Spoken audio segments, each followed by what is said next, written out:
Here today, and I do promise to try to keep this exactly to an hour. So we'll go ahead and get started. Today we have Scott Svenson, who is co-founder and CEO of Mod Pizza. But Scott has done a lot of other very interesting things throughout his life. So today we're gonna have a conversation with Scott, really in an interview format. And I'm going to do it chronologically, but I want to reserve the last 10 minutes for questions. So if you have questions, submit them to me, and then I will queue you up in the last 10 minutes in the order received. So Scott, as we've been chatting here, really appreciate you taking time out of your day to join us for this. I know you're doing a lot of Zoom meetings, but it's great to have you enlighten entrepreneurs and startups here in the Spokane community.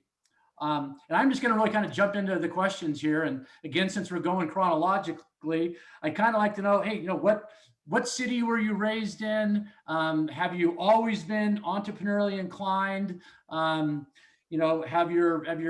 your career been influenced by any particular person or event? Those sort of things. Yeah, so great. First of all, Tom, great to see you and thanks for having me. So I grew up in Bellevue, Washington, and my folks were, great role models, but not necessarily very entrepreneurial. My dad did end up buying a small manufacturing distribution business when I was in middle school, which was probably the closest thing to an entrepreneurial exposure. I'll tell you, compared to my kids who were very active in different business entrepreneurial activities, I was listen, I went to school and I played sports. Okay. Went to school back east, ended up going to work in New York. My first job was in investment banking, and my rationale was very simple. I had student loans, which I needed to repay, so I needed to make money, and I wanted to work someplace that would give me as much exposure and training and education as possible, because I had a liberal arts undergraduate degree. Yep. When I graduated, I didn't know the difference between a P&L and a cash flow statement and a balance sheet. I really didn't know anything about business or finance. So I went to Wall Street, got an analyst role, worked my ass off for a couple of years and learned a bunch, and then kind of just followed that track. So how did I end up kind of getting into the entrepreneurial business? Was investment banking took me to London.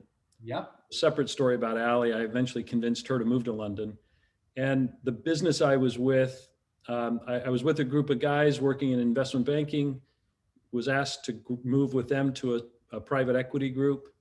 Did that for 3 years, was then given an opportunity to move into a company that we were involved with in the long-term healthcare space, and was deputy CEO of a public company that was in the long-term healthcare space for 3 years. And it was actually during that time that Ellie, who had moved over from Seattle and who had identified a whole range of things that London was missing that London really needed, at the top of the list was a Starbucks-style coffee experience. Okay. So after years of complaining about it and talking to friends about it, we finally decided to do something about it. And I resigned from the long-term healthcare business, and we started a company called Seattle Coffee Company. And that was the first truly entrepreneurial thing we did. And it was really driven more by a sincere belief that London was missing out on something that we had known and loved from home, and it really needed. And that just kind of blossomed into a business that grew and turned into something fun and meaningful. Okay. So what investment banking firm did you work for? I worked for Drexel Burnham Lambert, okay, which yep. Became infamous because of the Michael Milken SEC investigation and so forth. And I was there kind of towards the end of the whole Drexel experience. And Drexel was known for high yield bonds. And so it was a very good place to get a finance education. Yep. I was in investment banking at that time too, and it was a fascinating time to be in investment banking because the markets were very effervescent. Back then the flavor of the day was LBOs. Today it's SPACs, but Very, very fun time. So was Allie more entrepreneurially inclined then? I think I heard you say that, she was looking at London and trying to figure out what was missing. So is she really the entrepreneurial one in the family? Well, put it this way. Every good idea we've ever had, I think you can draw a line back to Allie. Okay. And I've learned over time to follow her instincts. And I wouldn't necessarily say she's more entrepreneurial. I think she's got a really good nose and a really good sense. But you're right. She was the one who identified this as, the coffee thing as an opportunity, and frankly, wouldn't put it down. We just kept coming back to it. And so that was very much Allie's doing. Okay. And where did you meet Ellie? She and I went to high school, middle school and high school together. Wow. Incredible. We started dating when she was a sophomore and I was a junior in high school. Huh, amazing. Now, if I have my facts right, you and Allie with Seattle Coffee in 24 months went from 0 to 65 stores. Is that reasonably correct? Yeah, exactly. Yeah, it was actually 22 months, but exactly. How did you grow that quickly? Well, there was a book that came out around the time we were building Seattle Coffee Company, which was Andy Grove's Only the Paranoid Survive. Love that book and the quote. And we were paranoid. Okay. When we started our business, we literally opened up one store in Covent Garden, right near the Royal Opera House, to see if this American style coffee experience would work. And there was lots of cynicism and skepticism, particularly amongst very well-informed and experienced friends of ours in the retail trade. And it was only once we opened and people started lining up that it became clear this was going to work. And that's when we pivoted and we started to build the business. And once we pivoted from, is this going to work, to let's build a business, the thought that kept coming to us was, we're doing this because we love Starbucks and we were inspired by what they created. But they are so good at what they do. We held them in such high regard that if they decided to come to the UK and we were still immature or nascent, that they were going to eat our lunch. That was our perspective. And so we went really quickly in many industries, but particularly in multi-unit retail. First mover advantage and market share leadership is critical to your long-term health and performance. Yep. So we felt like we had an opening, that this was a category that was untouched in the UK and frankly in all of Europe. Right.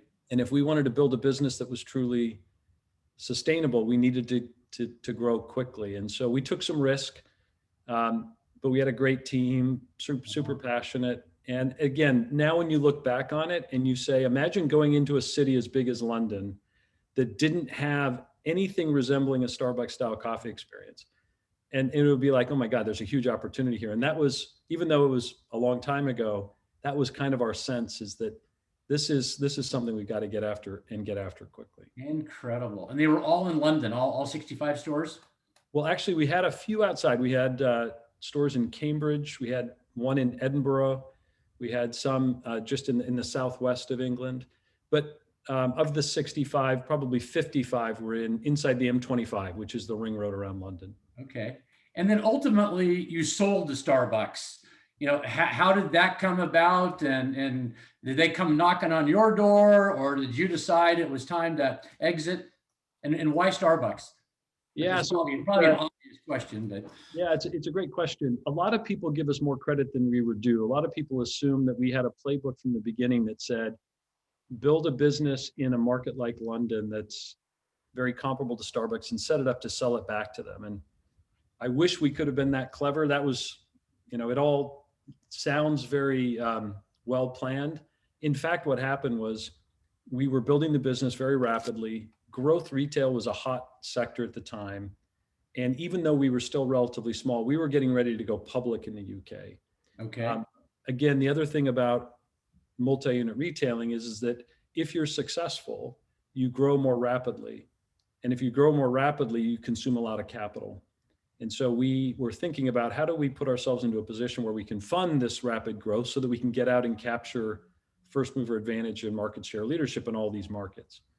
And so we were getting ready to go public, and Orrin Smith was traveling to Europe to go visit some vendors and came through London, and we had multiple connections. We had people on our team who previously worked at Starbucks, and so somebody reached out to someone on our team and said, "Hey, Orrin's coming through town, would love to meet Ellie and Scott." And of course, because we had Starbucks on this pedestal, we've always just revered them and really looked up to them. We were like, gosh, the opportunity to meet Orrin, wow, what a cool opportunity.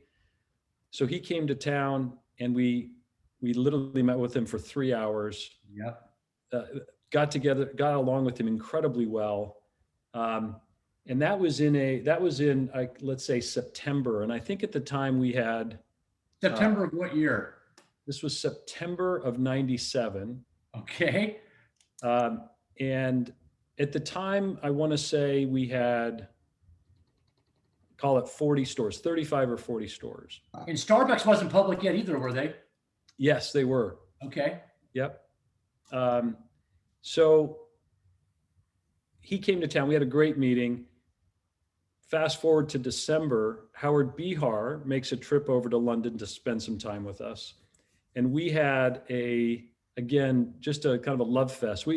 Even to this day, Howard's one of my favorite people in the world. And we just got along incredibly well. But from September, when Orrin came to town, to December, when Howard Bihar came to town, we went from, call it 35 or 40 stores to like 55 or 60. And it just happened to be a period of time when we opened a lot of stores. And I think that got their attention. Oh, the other thing, Tom, I should say is, at the same time we had opened with partners, franchise partners, we opened a store in Singapore across the street from a Starbucks. We opened 2 stores in the Middle East, and we opened a store in South Africa. Okay. And I think what they realized was that we could become a competitor if they didn't come to an agreement with us. And Orrin Smith was incredibly honest and transparent with us. When we first met us, he said, our long-term goal is to build the world's most loved and respected brand, known for inspiring and nurturing the human spirit. And to do that, there are 2 cities in the world that we know we need to lead in. One is in Tokyo, and they had just gone to Japan the year before. And the other is in London. And we're in Tokyo and you're in London. And so, and the other thing was they were very transparent that in markets in the States where they had allowed a local brand to become too big, and where they had not been aggressive enough in their growth, brands like Coffee Connection in Boston, which they eventually bought, Caribou Coffee in Minneapolis, those brands, they never were able to supplant them as the brand leader in those markets. Mm-hmm. And he was honest and said, we can't allow that to happen in London. Yeah. And that kind of set the tone for the negotiations, because we knew that it was strategically very important to them. Yep, it was a perfect match. And actually, Orrin was one of my favorite people. Before Starbucks, he was CFO of a company called Northern Air Freight. And back when I was in investment banking, myself and my business partner sold Northern Air Freight to Donsis. And then Orrin was out of a job, which led to him then joining Starbucks. But just a tremendous individual. He truly tremendous. And one of the powers of Starbucks was the fact that they had what they called H2O, Howard, and Warren. Howard Schultz, Howard Bihar, and Warren Smith. And very different personalities, very different skill sets, but the combination was incredibly potent. And I'd never heard that, H2O. Interesting. Yeah. Huh. So you stayed with Starbucks for about 1.5 years after you sold the company.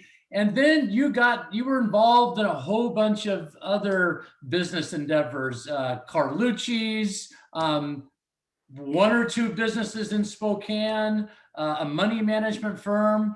Can you kind of briefly describe those other endeavors before you co-founded Mod Pizza?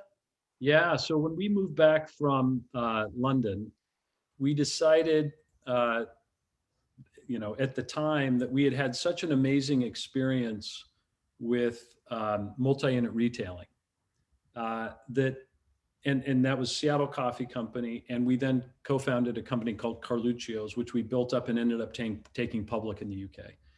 And based on those two experiences, we said multi-unit retailing is a fickle and challenging business.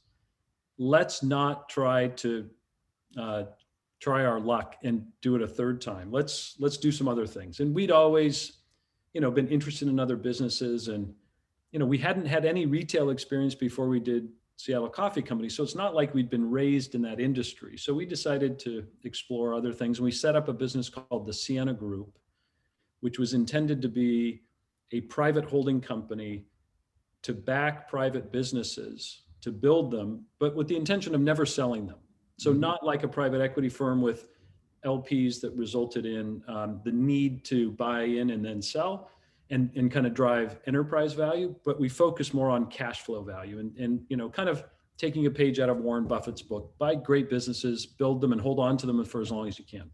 Yep. And we did a range of things. And to be honest, Tom, we had some success and we had some challenges because, there's something about buying into small private companies that you have to, if you haven't founded them and you're not running them, you have to be careful, particularly if they're subscale or if they're more fragile than, frankly, you might assume. And so we did that for a while and had some, like I said, some success and some fun.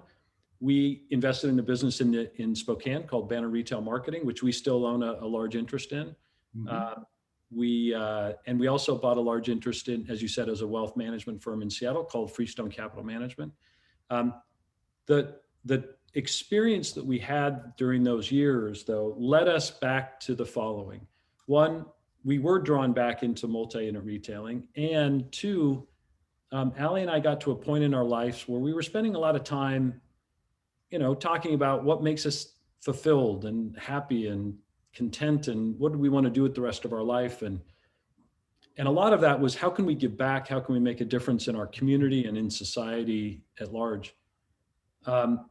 And we were having those conversations and participating on the boards of nonprofits and sharing charity lunches and, trying to do our best to give back. But it all felt very episodic, not very durable or enduring. And so that was nagging at us. How could we do something that had more staying power or could impact more people for longer? And I'll kind of cut to the chase. What we ended up concluding was, what we do well is build businesses. Even more than investing in businesses, what we were good at is building businesses. Yep. And if we were to lean into doing that, but put at the very heart of the mission of the business a social mission to make a positive impact. And we were able to build a successful business that attracted and justified further investment so it could grow and sustain. But by virtue of that, it made a more enduring and significant social impact. Then we could actually achieve both of the things that we were working on, which is using our skills of, we've done this before and we kind of know how to do this more than we know how to be on a nonprofit board and do some of these other things. And if we could, like I said, instill this business model of social impact, that got us excited. That inspired us to say, wow, starting and building a startup is incredibly time intensive and rigorous, and it's not something for the faint of heart. And we needed a motivation, and that became the motivation. That became the challenge of, man, if we could build a business that's bigger than us and that really does make a difference in the world, then that would be a business worth building and sacrificing, because there is sacrifice involved with putting yourself out there to build a business. And so that's been the journey we've been on with Mod, is using our experience of multi-unit retailing. And I can talk a little bit about that whole journey, but combined with really trying to build a business that is making a positive difference in every community it operates in, and over time, hopefully, in society. I'm going to drill down upon that in a second, but you're also an investor in another company here in Spokane. Yeah, Market Equipment. One of our very good friends, a guy named Hans Esterhazen. Hans came to work for us at the Siena Group right out of college. And you just know when you meet these young, talented, dynamic people and that was Hans. And he came to work for us and we worked together both at Siena Group, and then when we bought Freestone, he actually went into Freestone and worked there. So collectively, we worked together for 6, 7, 8 years. And then he decided to get into the business of kind of operating a business himself, which was always his dream. And we backed him, as did many others, to go find a business to buy. And he found a business in Spokane called Market Equipment, which he bought 3 years ago and has been running ever since and having lots of success. And yeah, it's been super fun to kind of support and mentor someone who's an incredibly talented guy and who's doing really good things. Yep, it's a great company, and I've heard wonderful things about Hans. So your track record of success continues. Okay, so back to Mod Pizza. You and Ellie wanted to find something that you could have a social impact in addition to an entrepreneurial success. How did you choose pizza? Yeah, so it kind of chose us in some ways, Tom. We had been saying for a long time that we weren't going to get back into retail, and people had come to us with various different ideas, and we kept saying no. Somebody came to us and suggested we look at the pizza industry. And the background to all of this is that Ellie and I have had a long-standing love affair with Italy and all things Italian. Okay. The country, the culture, the food. And so it kind of piqued our interest.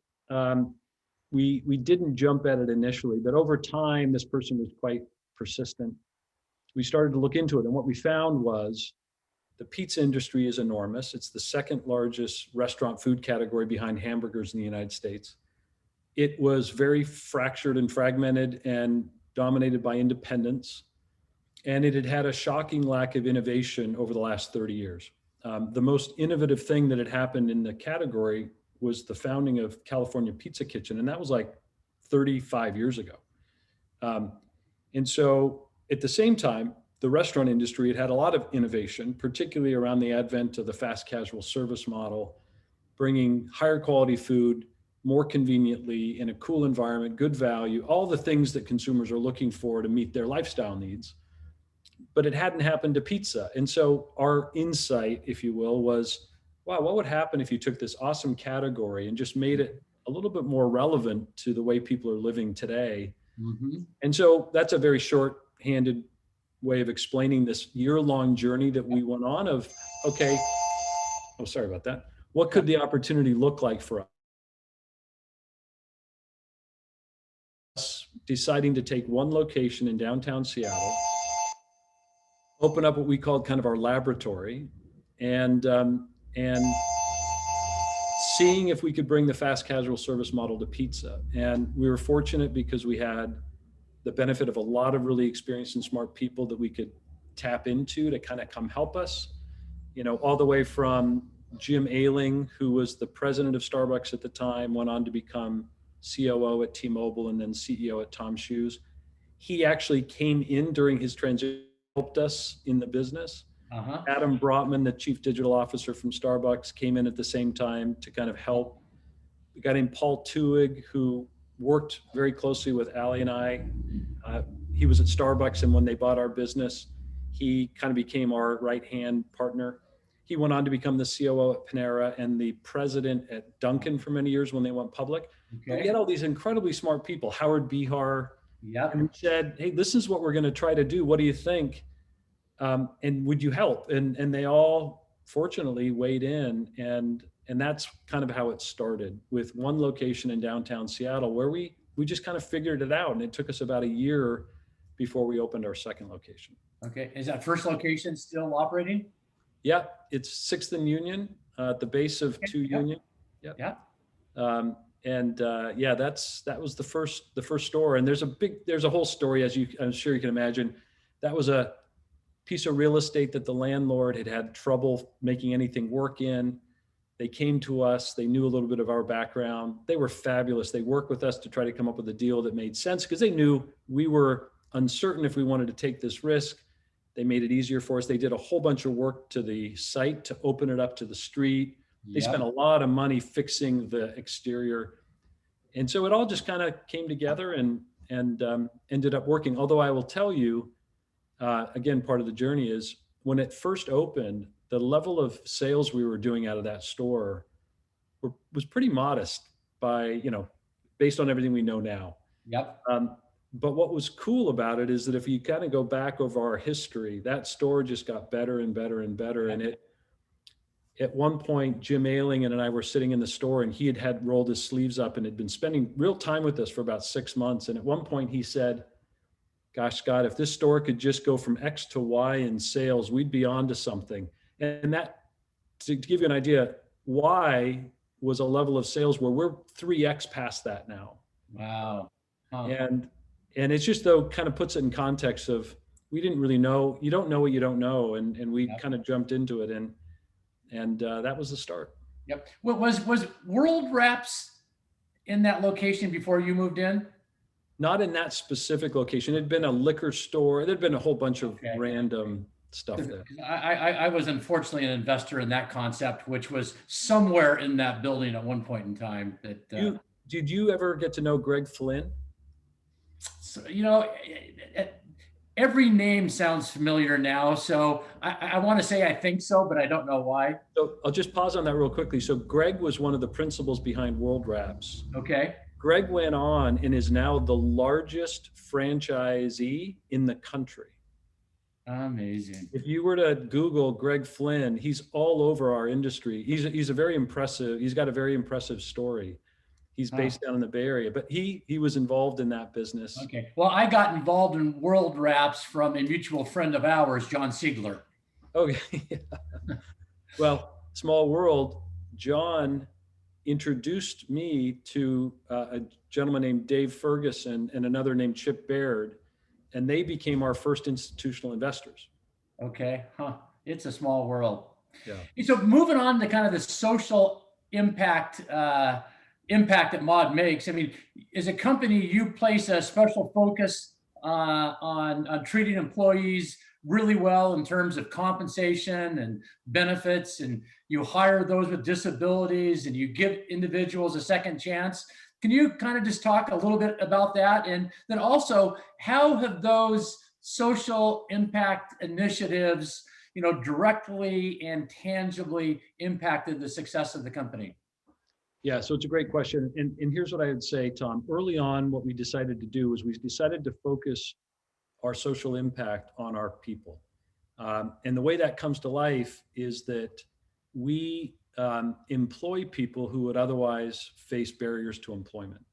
So we have a large percentage of our population have been justice involved, many of whom have been in prison, or they are from what we call the opportunity youth cohort, people between the age of 18 and 24 who are not in school and not employed, who, if not given an opportunity, may well end up in prison, or people with IDD, intellectual and development disabilities. Those are three cohorts that we've really leaned into, and they're cohorts that were underrepresented in the workforce. And there were barriers for them to get employed.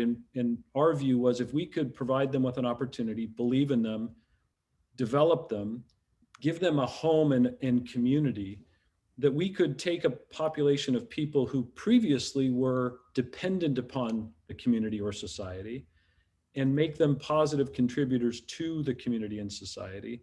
And eventually, what we call a process of getting to gratitude, help them build up the feeling of wanting to give back. And so that's kind of been a part of our culture.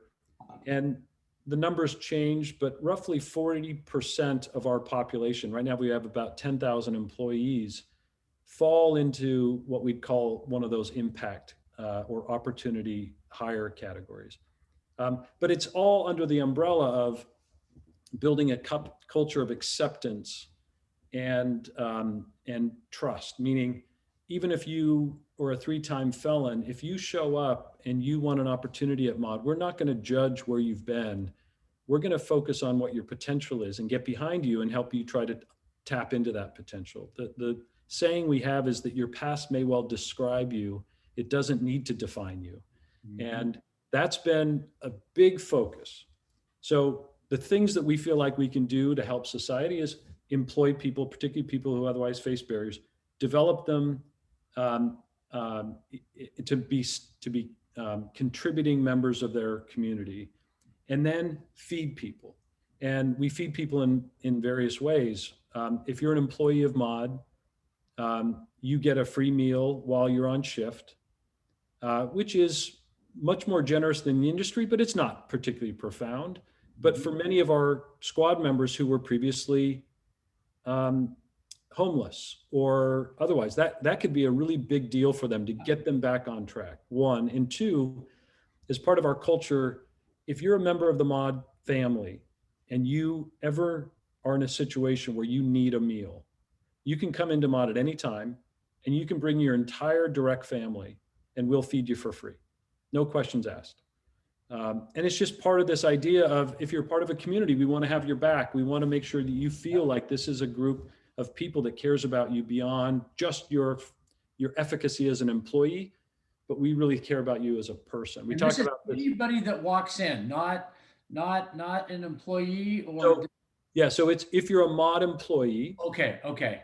But you don't need to be on shift. You can show up, you work Tuesday afternoons and you show up on Saturday with your whole family and you say to your GM, hey, listen, I need a meal and I need my family to be fed. Done. No questions asked. Now, beyond that, Tom, if a member of the community walked in, one of our core values is wide boulevards, high curbs, which means. Say that again. What? Wide boulevards, high curbs. Okay. And so the theory being, we want to be a company of principles, not a company of policies or rules. Yeah. Now, we have to have some rules, we have to have some policies, but we want to keep them to a minimum. And what we really want to do is we want to focus on, what are we trying to accomplish? Where are we trying to take this business? What are the curbs, like the real bright lines? Yep. Inside of that, do what you think is right. And as long as you're motivated and you're acting consistent with our beliefs, we'll have your back. You might make mistakes, but you won't be wrong. And part of that is, if somebody walks in off the street and they need a meal, what's the right thing to do? Yep. Feed them. Yep. Give it, and you don't need to go ask, there's no policy, you don't need to ask permission, you don't need to get sign off. And we have stuff like that happening all the time. We have, general managers who lean into their community and identify organizations where they lean into support. And sometimes that means using Mod as a platform to try to make a positive impact in their community. But it really starts with our teams. Yeah, absolutely fantastic. Love it that you can combine social impact with a growing, compelling company. So kudos to you and Ellie and the whole team.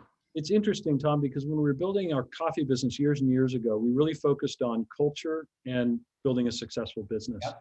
But this third leg of what's our purpose, what's our social impact, what difference are we making in the world? To be honest, we didn't really have the confidence or courage to lean into that, because we were at a stage in our life where we literally put all of our eggs in one basket. And we just didn't feel like we could take on something like that and not have, a problem. Failure at that time in our life was not an option. So we just didn't have. One of the things we've learned through this experience with Mod is adding that third leg, which is really the foundational element of the business, has made us a much better business. Yep. Has really engaged our people more. It has inspired them. It has connected them. It becomes like this magnet for people who are committed to serving others. And I wish I would have had the confidence and conviction to do it earlier in my career, but it was almost, we needed to grow as entrepreneurs and then feel like we had the ability to fail. I mean, to risk failure. And what we found was this is just a far better way of building a business. But we didn't have that knowledge or that courage early in our career. Right. Love it. Give us kind of a current snapshot of Mod Pizza in terms of number of locations, geographic presence. I think you've got an international location, and then kind of company stores versus franchise stores. Yeah. So real quickly, I'll just give you a little bit of history. We're 12 years old. On our 5th birthday, we had 12 stores in Western Washington around Seattle. We then decided to grow rapidly. So on our 10th birthday, we had 400 stores spread across 72 discrete markets across the United States. So there was a 5-year period there where it was, hair on fire, rapid growth. Back to the conversation we had before around first mover advantage and market share leadership. We knew that if we were going to be the national brand in this category, we had to go fast. And so we raised a bunch of capital and grew really fast. We then pivoted in kind of that third 5-year chapter was, okay, now we need to fill in all of these markets. We need to start building more critical mass in each of these markets we entered. The pandemic set us back a little bit, but we had been leading up to 2020, we had been the fastest growing brand in the country for 4 consecutive years. We pretty much stopped growth once the pandemic hit to kind of get into preservation mode. And now that we're coming out of it, we're getting back into growth, but we're at about 500 locations today. Okay.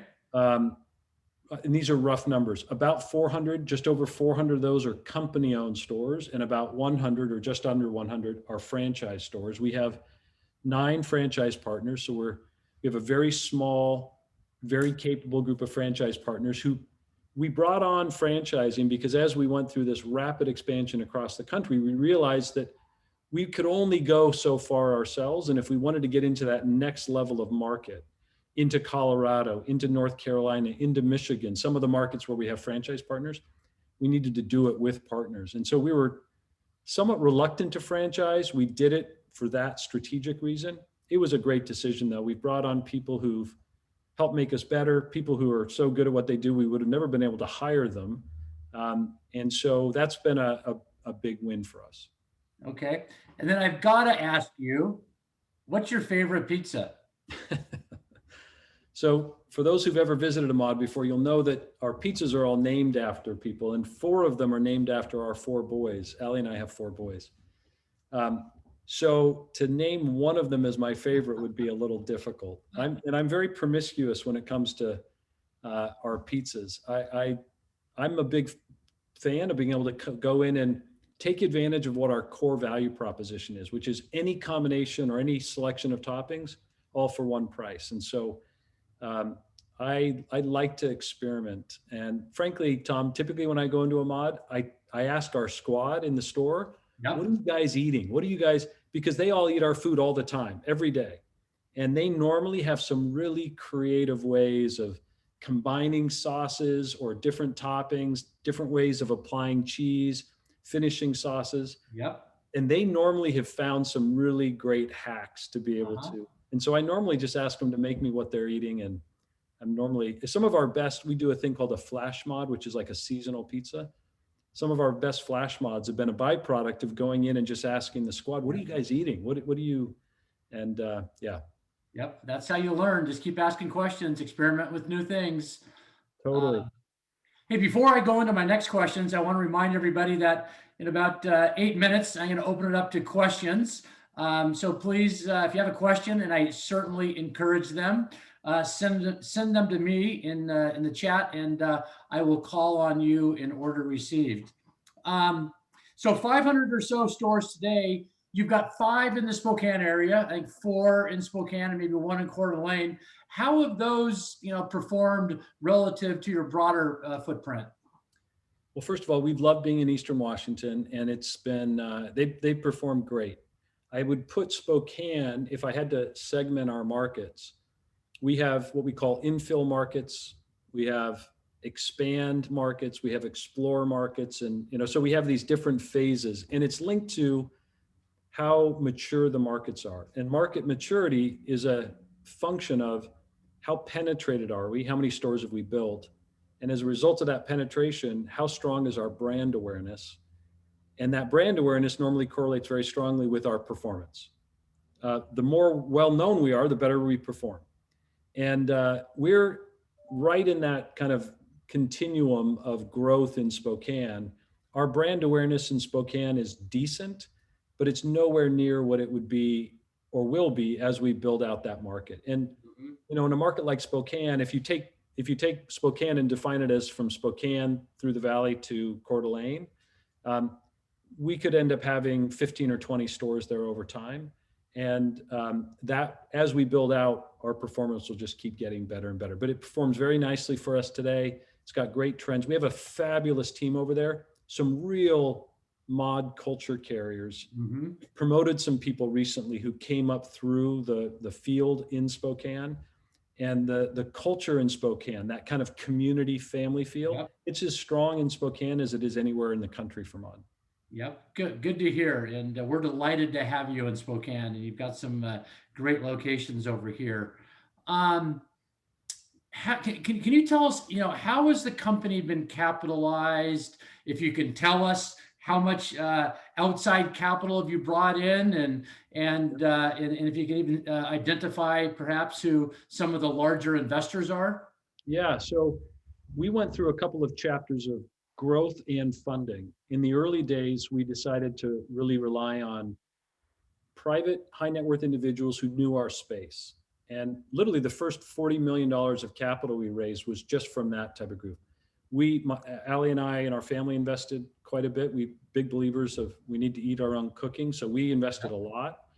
And other people who were strategic individuals, people from the industry.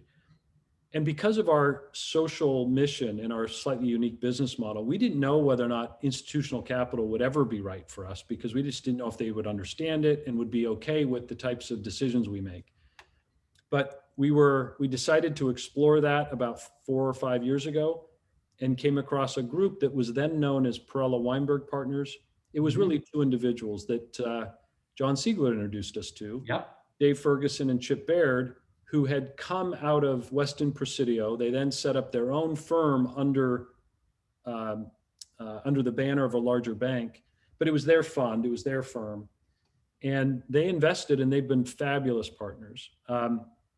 We then brought on Fidelity as an investor, and then just in the spring of 2019, we brought on a large private equity group called Clayton, Dubilier and Rice Mhm. for a large funding round. And so, again, back to my comment of in multi-unit retailing, if you're successful, you want to grow more quickly. And if you grow more quickly, you consume a lot of capital. Yep. So we have raised over 340 million of equity since we started the business. So we've Okay. been very capital hungry to be able to get out and build as many stores as Yeah. rapidly as we have. And which begs the question, how do you take care of, these very fabulous, supportive shareholders? And given our mission and given our focus on using the business as a platform to make a positive social impact, um, all of our investors know it's very unlikely we'll ever sell the company. Mhm. And so the only way to fulfill our fiduciary duty and take care of our shareholders is likely to potentially go public someday. Yep. And so that's kind of the path we're on. Okay. Don't know what that means in terms of timing. We live in weird times right now, but Certainly do. that's been the plan. Okay, well, those are people on the phone may not be familiar with some of the names that you threw out, but they're all marquee, top tier investors. I think Clayton Duvier has been around for years. They were one of the very first kind of more prestigious growth capital firm. They KKR obviously has the mantle as being kind of one of the first buyout firms. CD&R, Clayton, Dubilier and Rice, was founded effectively at the same time as KKR. And their claim to fame in the past was they specialized in corporate spinoffs. So they would go to, GE, who was looking to divest of a division, and they would buy it out. And that was kind of their bread and butter for years and years. But of course, they've evolved their investing style, and they've got more of a growth focus now. And Yep. so we were a little bit of an anomaly because they'd never invested in a restaurant brand. So that was a little bit of a first, but they're wonderful people, like professional down to their shoes. And it was just great. The due diligence that they did they made $150 million investment in us, which is significant, but they're used to writing multi-billion-dollar checks. Yep. So the due diligence they did on us, though, was no different than if they were buying control of a business and writing. So it was actually really healthy for us to go through a very professional, deep due diligence process. Yep. Good. I'm going to ask one more question, then I'm going to turn it over to a couple of the questions that have come up in the chat. And I encourage others, so don't be shy. Here's your opportunity. My question, I kind of want to circle back to Ellie. How do you and Ellie, because you're both co-founders and she's involved in the company, kind of a two-part question, how do you divide your responsibilities?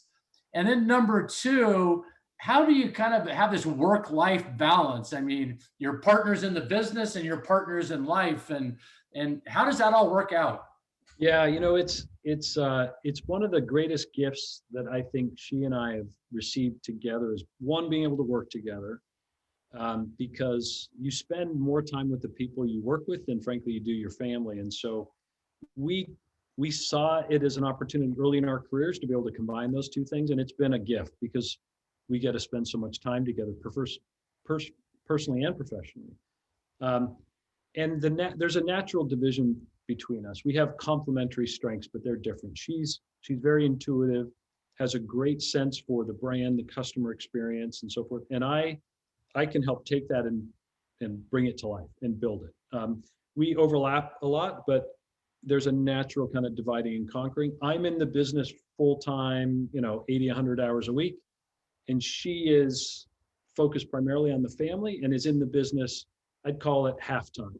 Okay. But the value of that is that she can then see things very clearly because she's not in the weeds. Yep. And so it's a nice balance for both of us and the other thing for me is, when you're head down, working hard, building a business, having a partner who understands all of the dynamic, knows the team, knows the issues. And so there's just it makes it easy.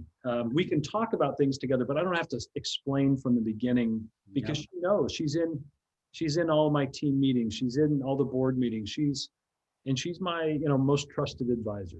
Yep. And she has a really unique title. What is it? Protector of the purpose. Protector of the purpose. I like that. Excellent. Well, I'm going to turn it over to a couple of the questions that we have. First, Shane, you had a couple of questions, and just a little bit of background here. Shane is developing kind of an interesting loyalty application for restaurants. But Shane, I'll let you ask your question. Great. Thanks, Tom. Hey, Scott, thanks so much for sharing your experience with us today and take some questions. Real quick, I'm just curious, what are the top 3 things you focus on to improve same-store sales growth? And then secondly, how important is it to Mod Pizza to ensure a great customer experience? So they're great questions. We actually just had this conversation. We had a leadership team meeting this morning, and we were talking about our operating plan for the year and how our operating plan, our key initiatives tied to our budget. And we had this conversation around sales because we don't have any specific initiatives that are sales related because everything in our business is sales related. Everything ladders up eventually. And so when we think about what do we need to do to drive sales, the first and foremost thing is we need to make sure we're taking care of our people. If we take care of our people and they show up and they're happy, they'll stay with us. So we'll reduce turnover. And if you reduce turnover, you improve the customer experience because you have experienced individuals who aren't concerned about how they're executing because they're very good at what they do. And they're more productive. So taking care of our people and having them show up happy and engaged is job number one, to drive a great customer experience. And then there's a myriad of things, making the operational flow easier so that we can deliver a better experience, working on our culinary so that not only is our food fabulous, but it's delivered consistently. Because you can have a great product in the test kitchen, but if it's not delivered consistently in the stores, and you don't make it easy for your team to do that, it doesn't really matter. Marketing, building brand awareness. I could go across the organization. There are so many things that we have to do that all ladder up to driving sales. And then your second question, remind me of your second question. It was how important is it for Mod Pizza to ensure a great customer experience? Yeah, it's key. I mean, at the end of the day, our number one priority is our people. And we talk about that a lot. We're people before pizza. But we realize that unless we're delivering a fabulous customer experience and really outperforming our peer group in the industry in that regard, we're not going to build a great business. But our whole model and our whole culture starts by saying, if we focus our top priority on our people and make them our priority and make sure that we're we're accepting them regardless of their background, we're believing in them, we're trusting them, we're developing them, that they will then really buy into what we're trying to accomplish. They'll understand, we have a thing called the flywheel. They'll understand how the flywheel works, which in their role in helping us build a successful business, which is first and foremost, delivering a world-class customer experience. But the work we do is all focused on making sure that experience and that context for them makes sense so that they show up and it's just a natural expression of their commitment to our culture and our purpose. Fantastic. Thank you. Katrina, you had a question. Absolutely. Thanks again, Scott, for sharing your and Allie's story. I really appreciated it. We're wondering what parts of the Mod business model could we leverage to redevelop our restaurant ecosystem post-pandemic? Oh, wow. That's a great question. The pandemic has really impacted the restaurant industry significantly. And there are going to be winners and there are going to be losers. And it's a tough one because tens of thousands of restaurants, particularly independent restaurants, won't make it through. And I'll be honest with you, I'm a little concerned about the way our industry is going to emerge. The good thing about our industry is it's infused with and it's home to a lot of entrepreneurial and creative people, but the independent restaurant segment is going to be disproportionately negatively impacted. There are all types of reports, but most of them are pretty dire in terms of the impact.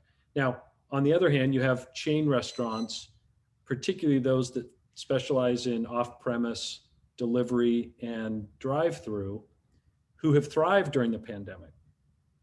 And that's a good and bad thing. It's great because they delivered a service to the industry, and those brands are now growing more rapidly. But that means you're going to probably see in your community more Domino's pizzas and more McDonald's and more, not necessarily the thing you would want to see to kind of deliver the right type of kind of balance to our industry. So I'm a little concerned about that. The one thing I think Mod has really leaned into and hopefully would be able to help the industry move forward is the focus on our people, the focus on providing opportunities, the focus on first and foremost, paying a living wage, providing benefits that you would want your family to receive if they were going to work at Mod, to have their backs, to develop them, we talk about the fact that we wanted to build a company that treated our employees the way we would want our boys treated if they left the house to go work at Mod or the equivalent company. And we're not perfect, and we have a lot of areas where we know we can improve. But if every business in our sector took that approach, and many do, but if everyone did, I think our industry would be a better contributor to all the communities that we serve. Great question, Katrina. We only have a few more minutes here, and I'm going to ask just one last kind of fun question, and then I'm going to turn it over to Cindy to kind of wrap it up and tell us about a couple of future programs we have. But I'm sometimes sheepish to admit that, but I'm actually a big fan of Jim Cramer and Mad Money. And I know you were featured by Jim back in 2016. How did that come about, and what was the experience like? Well, I've actually had a chance to be interviewed by him 3 times. Oh, you have? Okay. Two of them showed up and were released. One of them never was, just based on the way these things work. And it was a byproduct of, a couple of things. One, normal PR, so forth. In one case, a friend of mine who's an investor in Mod is a the former CEO at Zillow, and his name is Spencer Raskoff, and he actually became quite friendly with Jim, and they were exchanging some communication, and during part of that, he mentioned Mod, and Jim was like, "Oh, I remember interviewing Scott. He should come back." So it kind of led to. Okay. So it's funny how these things work. But it was super fun. I will tell you, it was a little weird. You go in and you sit in this little room, and he's in his studio, and they walk you in. They mic you up. They walk you in. You sit down, and they look and they say, "Go." No. And I think there's a method to the madness. Yeah. And then after the interview ends, we sat and chatted for 15 minutes. Oh, really? But they don't do it the other way around. They don't do the chat at the beginning. Okay. They do it at the end. So you walk in and it's like, boom, Huh. so he's fabulous. I mean, Yeah, guy's a freakish, smart, dynamic. absolutely. I love his show. Well, thank you, Scott. Really appreciate it. I've learned a ton today, and I suspect everybody else on the call has. But Cindy, do you want to tell us about kind of the next events that we have coming up through Ignite? Yeah, I'd be happy to. Hi, everybody. Thank you for joining us today. We have 2 great events coming up. Big thanks to Scott for today. And the next big event we have coming up is with Tyler Lafferty as our speaker, who is a serial entrepreneur. It's the Ignite 25+5 with the Spokane Journal of Business. I just put a link in the chat for you to register. It's also going to have 3 awards for regional startups for most likely to break 100 million in revenue in the next 5 years, as well as the most radical product or service. And so I think that you'll really enjoy the show. I think it'll be a really good program, and that's February 18th. And the other is where our next Ignite Talks is going to feature Jacob Coker on March 18th. So I'll go ahead and put a link into the chat for that as well. And Jacob works in the Paul Allen Artificial Intelligence Institute and runs an incubator there. So that will be an absolutely fascinating discussion, like today's was. And just one parting thing, Scott, we're going to send you a gift for presenting today. And the gift is going to be a selection of spices from Spokane's Based Spiceology, which is the nation's fastest growing spice company. And I believe the CEO of the company, Chip Overstreet, is on the call today. But we want to leave you with a gift from a Spokane company that may or may not have some applicability to Mod Pizza. Well, listen, thank you very much. You didn't need to do that. It's very nice of you. And Chip and I literally spoke on Tuesday. So I'm a fan of what they're doing. And we are trying to figure out how we can work with Chip and his team. Excellent. Well, thanks again, Scott. It's 1:01, so we accomplished our goal of pretty much getting everybody getting this done in 1 hour. And thanks again. And I hope you don't get too much snow tonight. Thanks, Tom. Thanks for having me. So long.